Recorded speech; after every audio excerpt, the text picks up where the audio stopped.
Nuestro pan de cada día, alimento para el alma. Dice la Biblia en la carta de Santiago, capítulo 1, versículos 14 y 15. Sino que cada uno es tentado cuando de su propia concupiscencia es atraído y seducido. Entonces la concupiscencia, después que ha concebido, da luz al pecado, y el pecado, siendo consumado, da luz a la muerte.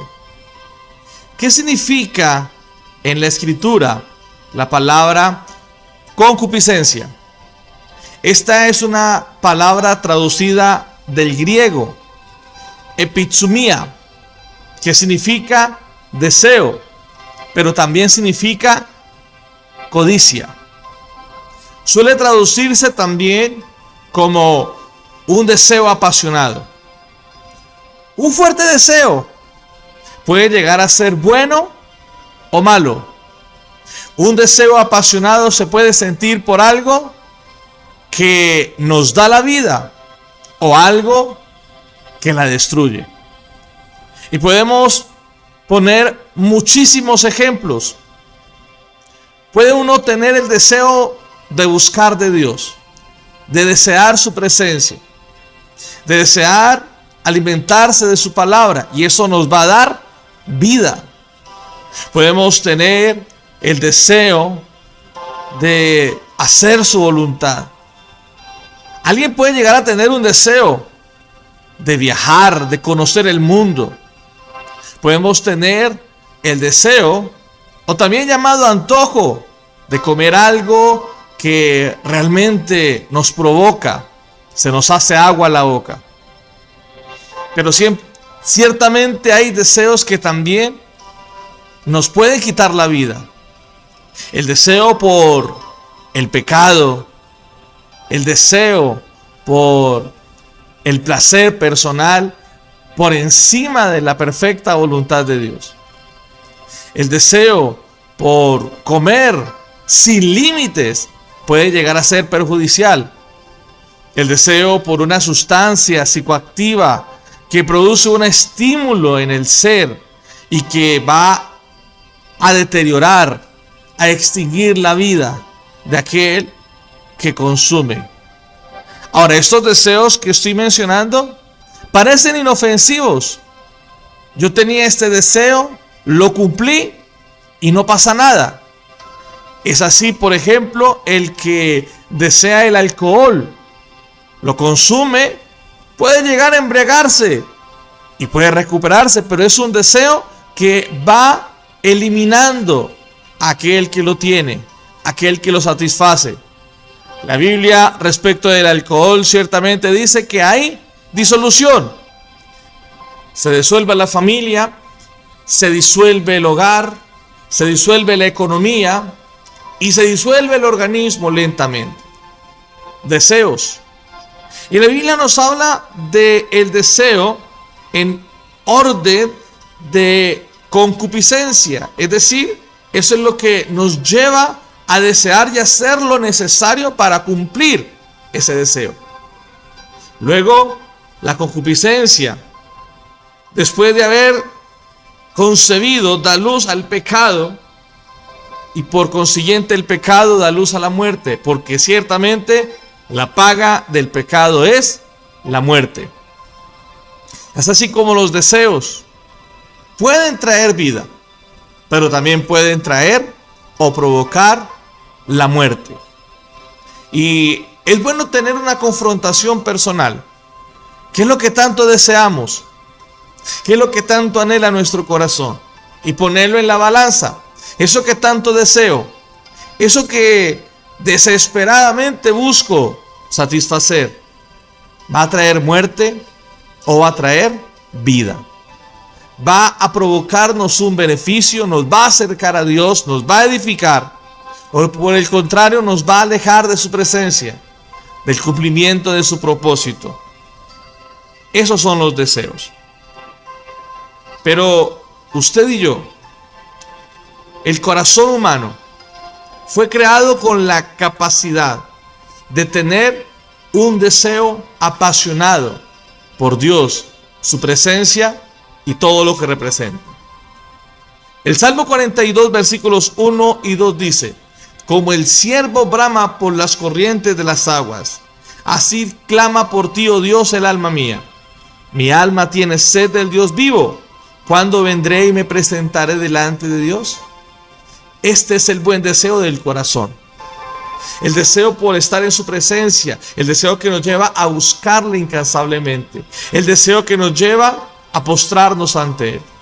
Ahora, los deseos tocan las emociones. Y cuando conocemos al Señor, los deseos pueden de una u otra forma impulsarnos o limitarnos. Pero cuando sabemos qué es lo que nos conviene y qué es lo que no nos conviene, allí es donde tenemos que tener una decisión personal.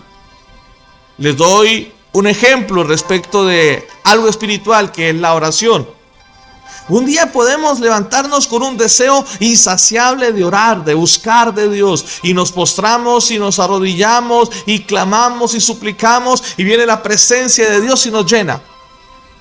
Pero quizás un día no tengamos ese deseo ferviente y usted diga: no siento deseos de orar, no siento deseo de buscar al Señor hoy, no siento deseo de arrodillarme, no siento deseo de buscarlo.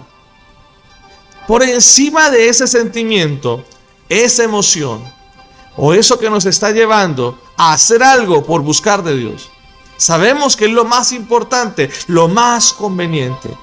Entonces nos movilizamos para hacerlo, para buscarlo, para estar en su presencia. Así no lo sintamos. Así nos sintamos ese deseo ferviente por acercarnos a Dios, tenemos que acercarnos a Él. No podemos darle rienda suelta a los deseos, porque un día vamos a desear no vivir más, tal vez por los problemas, las necesidades y la angustia, pero eso no puede llevarnos a atentar contra nuestra existencia. Necesitamos enfocar nuestros deseos.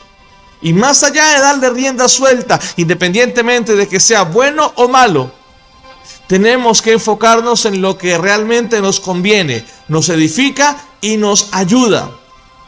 Un día no vamos a tener deseos de caminar con el Señor, y va a ser más fuerte el deseo por hacer lo que las tinieblas dicen, pecar, traicionar a Dios, darle rienda suelta a eso que tanto queremos. Independientemente que sea bueno o malo el deseo, tenemos que enfocarnos en hacer lo que produce vida, lo que produce transformación, lo que produce bendición para mí y para mis semejantes, para los que están junto a mí, mis seres queridos. Ahora, aquí es donde tenemos que considerar que no solamente los deseos perjudican a la persona a la que se le da rienda suelta, independientemente de que sea bueno o malo, sino a un entorno. ¿Cuántas madres nos sufren por el deseo insaciable de sus hijos sumergidos en un vicio? Yo las he visto llorando amargamente, preguntándose en qué me equivoqué, porque alguien simplemente tenía un fuerte deseo al que le dio rienda suelta sin medir consecuencias, arruinando no solo su vida, sino la de toda su familia, la de todo un entorno. Por eso tenemos que, más allá de determinar los deseos, es enfocarnos. ¿Qué es lo que nos conviene? ¿Qué es lo que nos perjudica? ¿Qué es lo que da la vida? ¿Y qué es lo que la quita? Yo no sé si usted tiene deseos de orar. Yo no sé si usted tiene deseos de buscar de Dios. Pero creo que usted no me está escuchando por casualidad, sino porque Dios tiene esta palabra para usted. E independientemente de que lo desee o no, yo le invito a que oremos. Pero no siento deseo de orar, preguntarán algunos. ¿Cómo lo voy a hacer? Simplemente acercarnos con toda confianza a Dios y decirle precisamente eso: Señor, hoy no quiero orar. Hoy no quiero orar. Si quiere, dígaselo a Dios, no a mí, a Dios. Dios, hoy no quiero orar. Simplemente dígale eso. No siento deseo de orar, no siento ganas de orar. Y ahora le pido que le diga a Dios por qué no quiere orar.